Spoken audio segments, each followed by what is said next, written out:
Home sweet home. Yep. Wow. It's our home. So crazy. It's now been 6 months that we moved into RV and gave up our apartment. So in this video we want to share with you how it's been so far, what we think of it, and maybe what issues we run into and challenges along the way.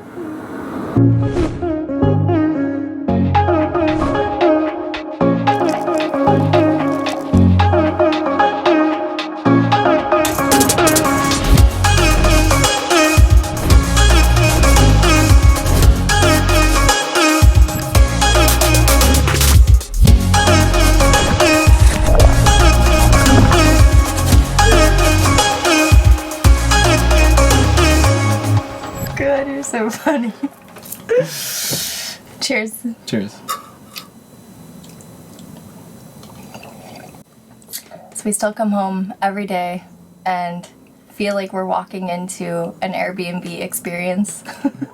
We still lay down in bed and we're like, oh, thanks for booking this Airbnb.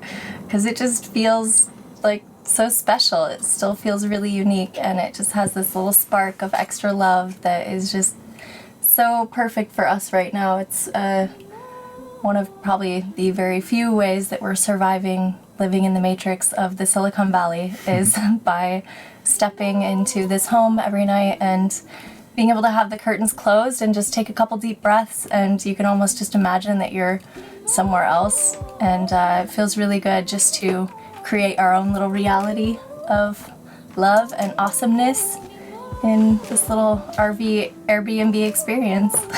Sometimes you forget where it's parked, and you can imagine you're parked by the ocean or in a forest, and sometimes we do that too.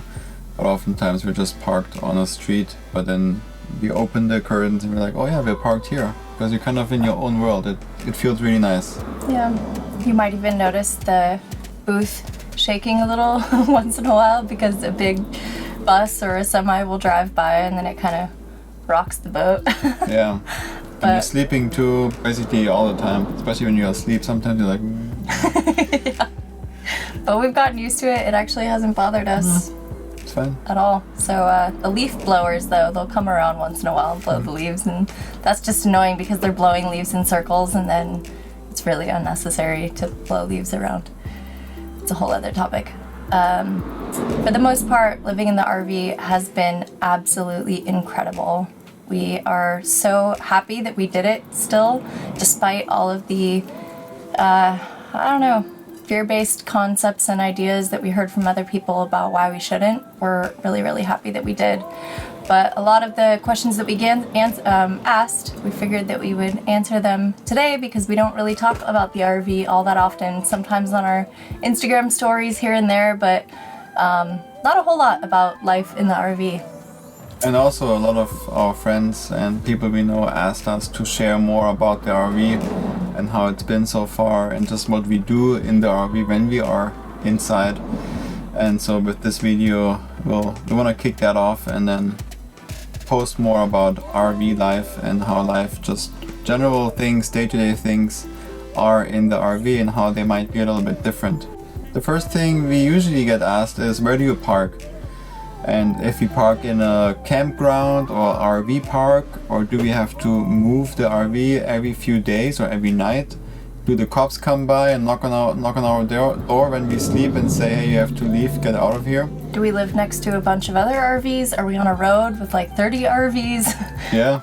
Well, these are all options, and all these things can happen to you depending also where you live. We live in an area in the South Bay, the San Francisco Bay Area here in the Silicon Valley, where it's pretty easy to live in an RV, but maybe in your country or in your city it's a little bit more challenging, so we can only speak for us and for our experience.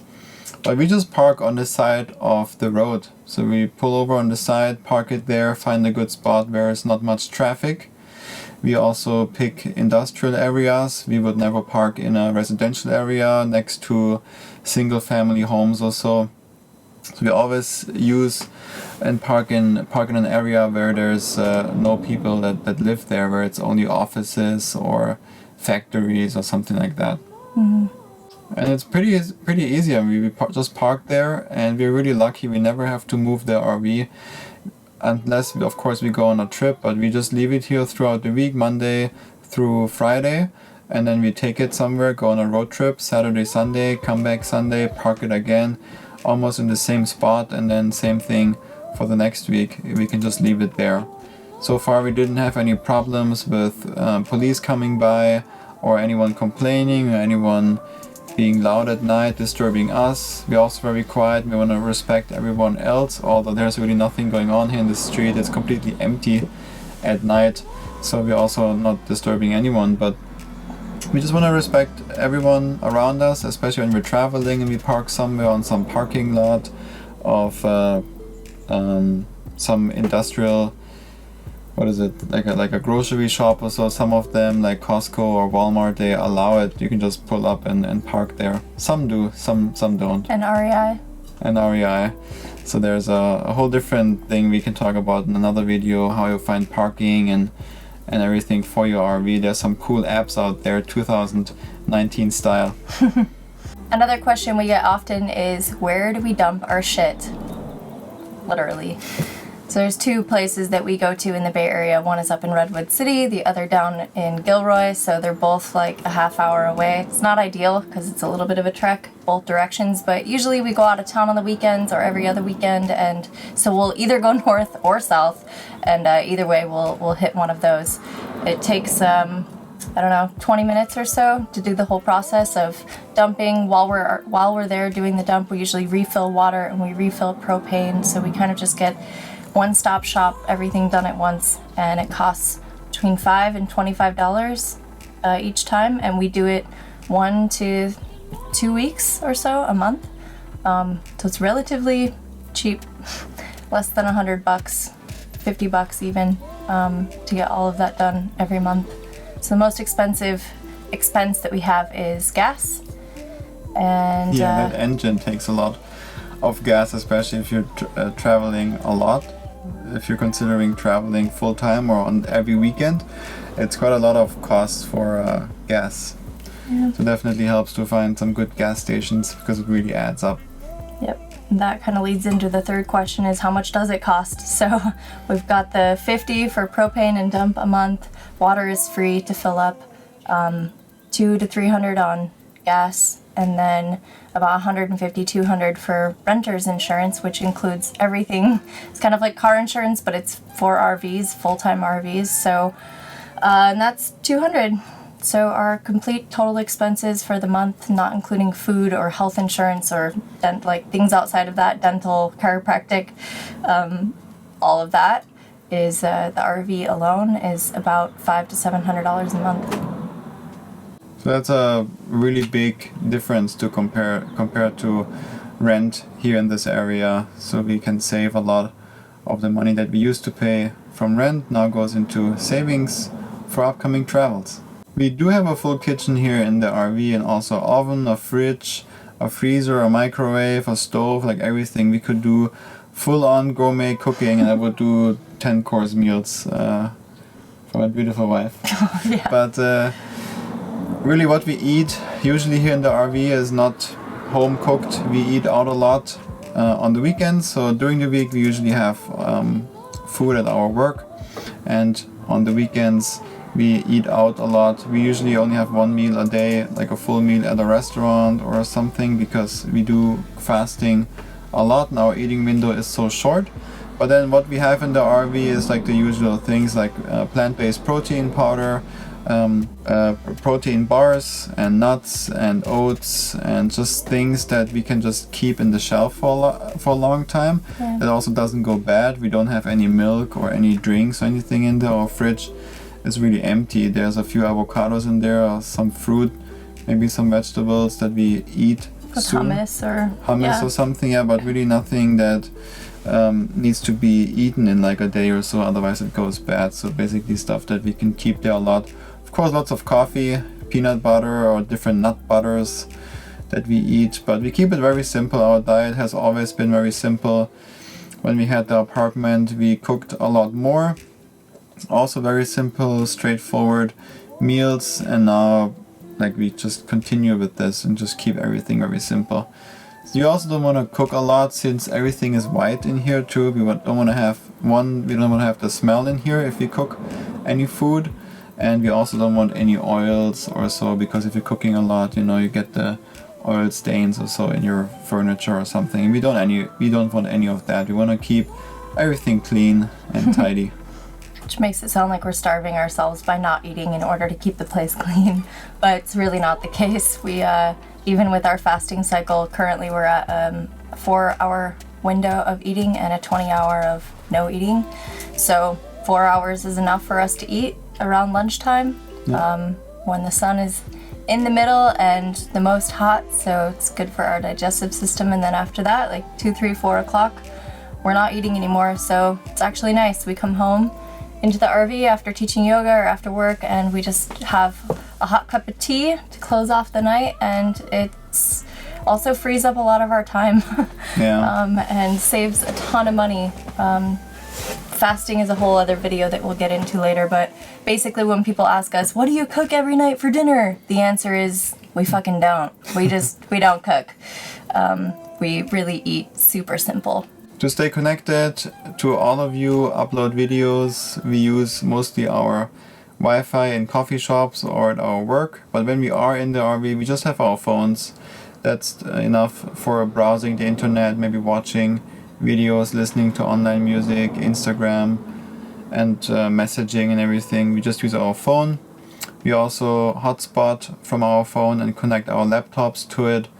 We have a Google Fi plan where we have a ton of data for internet, and we usually exceed all of the data we have every single month. So we use a lot, but it's no problem. I mean, the plan is set up to be used like this, so make sure you get a good data plan if you're planning on doing the same. And this is how we stay online, just hotspotting from the phone. If you look at the background behind us, there's really not enough space to practice yoga. Even if we slide out the whole thing, so where we're sitting right now, the booth and the bench behind us, you can slide out the whole thing. So we are lucky to have a slide out here in our RV. But since we're parked on the road here in the US on the right side, the slide out would go into the street or into the road and would be pretty dangerous, I think, for cars driving by, or pretty wide. And we would have to do some extra safety things because it's kind of very wide vehicle then. So we usually leave the slide out in, so there's not enough space to practice yoga or do much physical exercise or so.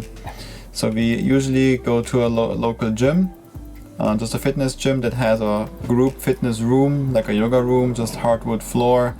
There's, when we go, no classes, so it's empty. So we have all the space, more space than we would ever have in our apartment or a house even. And so we go there and practice. Or of course we go to a yoga studio and attend a class or practice there when it's between classes, especially the one where we teach currently. We can just go and practice. We also take showers there. We have a shower in the RV, but we tend to not use it because then it's using more water, and we also have to then fill up the water again and empty the water tanks with the dirty water. So we usually practice and shower, do all of those things at the gym and just cover all of that and then get going with our day. Although we have dozens and dozens of questions like this that could go on for hours, our last question that we'll cover in this video is, do we get annoyed with each other because we're in such a small space? Do we I get don't know, annoyed? are you annoyed with me? I'm very annoyed. You're always too close to me. We both love cuddling, first of all.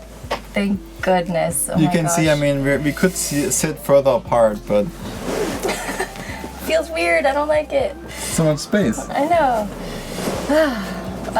So we've always been, I don't know, cuddly and connected. When we're touching, it just feels better for us somehow. It's like relaxing and just feels good to be around each other. So that concept of being annoyed with each other didn't even cross our mind until maybe a week before I went to go buy the RV. I actually think it happened at both of our offices around the same time. Our coworkers asked us, aren't you just gonna get annoyed with them? Like, is this gonna make you guys divorce?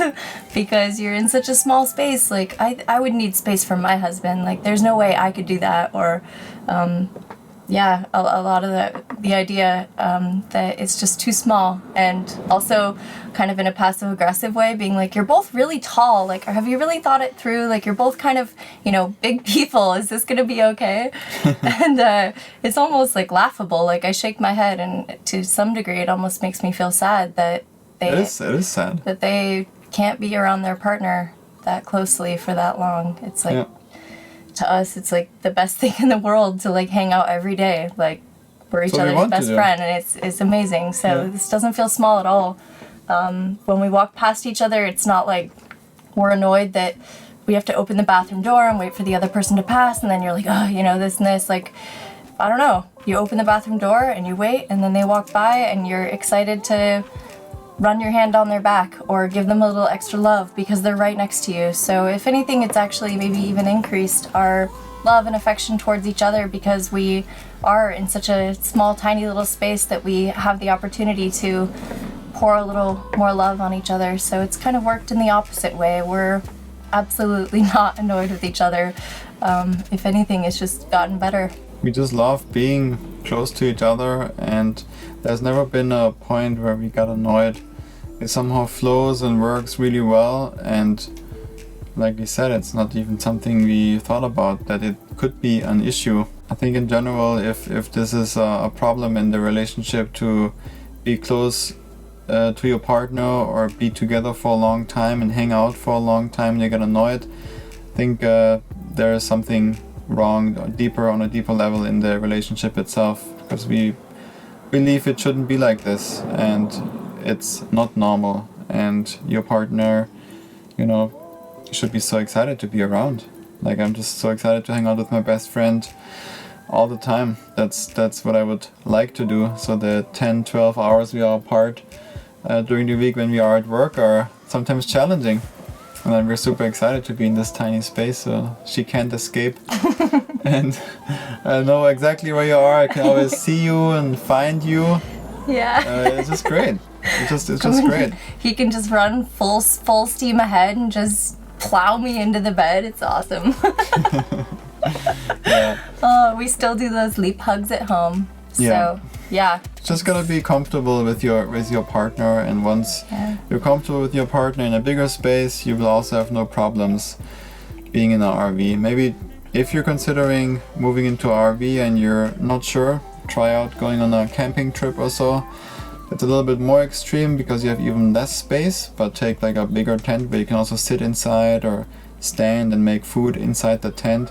So you even have less space than most of the RVs, and that would be a good test run, or of course test the RV and then just see how it goes for a week or something to try it out. These are just a few questions we wanted to cover in this video after 6 months of living in the RV. There's of course a lot more questions we didn't cover today, so if you have a few more, leave them in the comments below, so we also kind of know what we should talk about in the next video. That really helps us out, and we will check in with you again in a few weeks or a few months and see how it goes, and let you know about RV life. Thank you so much for watching. Consider subscribing so that we can produce more videos just like this, just sharing more about our life, living in the RV, living small, minimalistic, and living more as a modern day yogi in this modern world, and how to live in a mindful way. Thank you so much for watching, and we see you soon. Bye.